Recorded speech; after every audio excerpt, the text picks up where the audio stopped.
আসসালামু আলাইকুম। একটা জিনিস আপনারা লক্ষ্য করছেন এই মুহূর্তে বাংলাদেশ জাতীয়তাবাদী দলের বিভিন্ন এলাকাত বাংলাদেশের বিভিন্ন বিভাগ, বিভিন্ন ডিস্ট্রিক্ট, বিভিন্ন কনস্টিটিউয়েন্সির মাঝে এই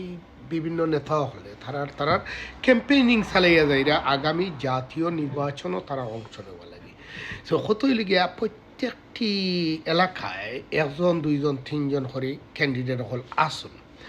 আর অত বড় দল টাকারও কথা কিন্তু কত হইল গিয়াটা দেন আপনারা যারা এই ক্যাম্পেইনিং করা দেখলাম আমরা আজ যে অডিয়েন্স হিসাবে আমরা দেখলাম যে বিভিন্ন এলাকাত বিভিন্ন ধরনের গ্রুপ ক্রিয়েট করার গ্রুপিং কর এই ধরনের সিস্টেম সো কত হইল গিয়াটা আপনার তো এখন রাইট নাও আপনারা দেখাইরা যে এই আপনাদের মাঝে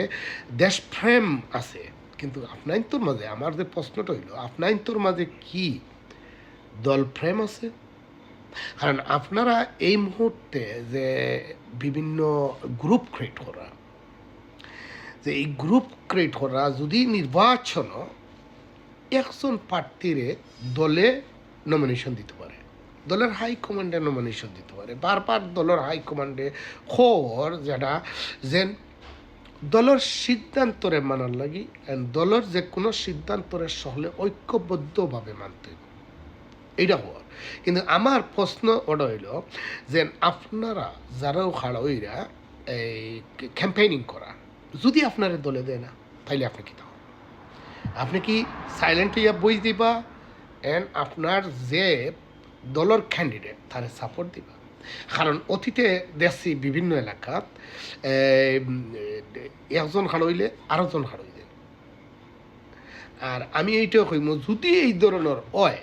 যে আমরা দলের হাইকমান্ডে কী ধরনের ডিসিশন নেবে এরারে কি আগ থাকি নমিনেশন দেওয়ার আগেই হওয়া উচিত যে যারা এই ধরনের ইয়ে করবা আমরা চাই একজন প্রার্থী এক হয়ে রাখা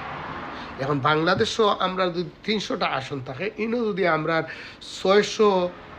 500 বিএনপির নেতাকর্মী হারা হয়ে যায় তাইলে তো আমরা বুটরে পাইব আমরা সুযোগ করিয়া দিব অন্য একটা দলরে যাতে তার ক্যান্ডিডেটরে উইন করানোর সো আকুয়া আমরা দলের প্রতি মায়া মহব্বত রাখিয়া